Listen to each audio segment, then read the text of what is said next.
We can speak to Giulia Zerbini, who joins us from Augsburg in Germany. Giulia is a chronobiologist at the University of Augsburg. First time I've ever spoken to a chronobiologist, Giulia. Thank you so much for your time.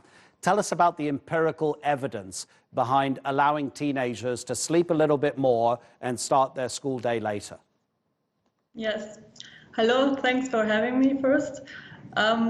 We have a lot of studies now showing indeed that teenagers sleep later and that schools start too early for their biological clock, and that as a consequence teenagers are chronically sleep deprived. And as we just heard, sleep deprivation is associated with a lot of health problems and also with a lower school performance.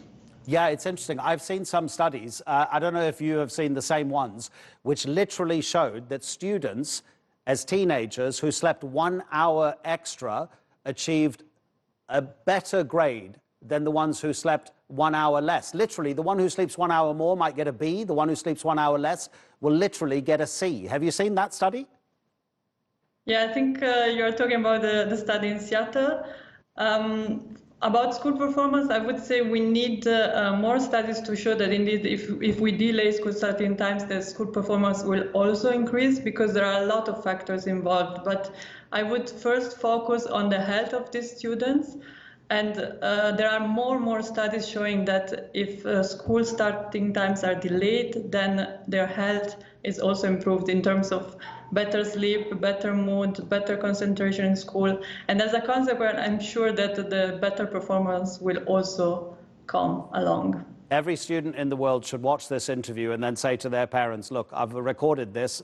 You need to let me sleep a little bit more. What happens to a teenager's body that changes their need to sleep a little bit later than compared to when they were younger?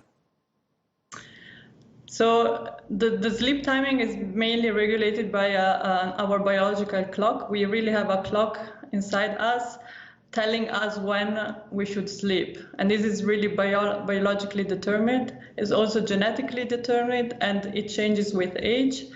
That has been shown that teenagers delay their sleep, and it's not only because they like to stay up at night and go partying. It's also something that we see in animal studies. So the young animals also sleep later, and then with age we will then become earlier sleepers. But also light exposure is very important in determining when we sleep. So that is something that we could maybe also try to change in order to try to sleep a bit earlier if necessary. Giulia, you know, you say there are many studies that show the benefits of a teenager starting school later. I don't know if you're a parent, but then the problem that parents have, the social issue here is that scientific findings are one thing, but the social issue here is that so many parents work and school becomes a place to leave your children while you go to work. When is the science going to become so overwhelming that all schools across the world will start the day later for teenagers? I think it's very interesting because, of course, there are many problems that need to be taken into account.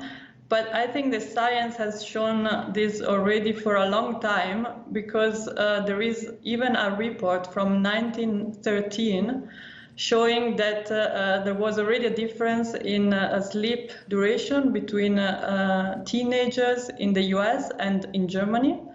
And at that time, US students were sleeping longer compared to German students.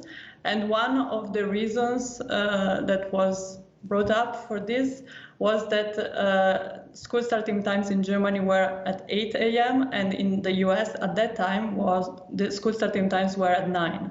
So we know this for a long time, and I think there are enough proofs to push society to try to find solutions to delay school starting times. Giulia, thank you so much. Giulia Zerbini, chronobiologist, speaking to us from Germany.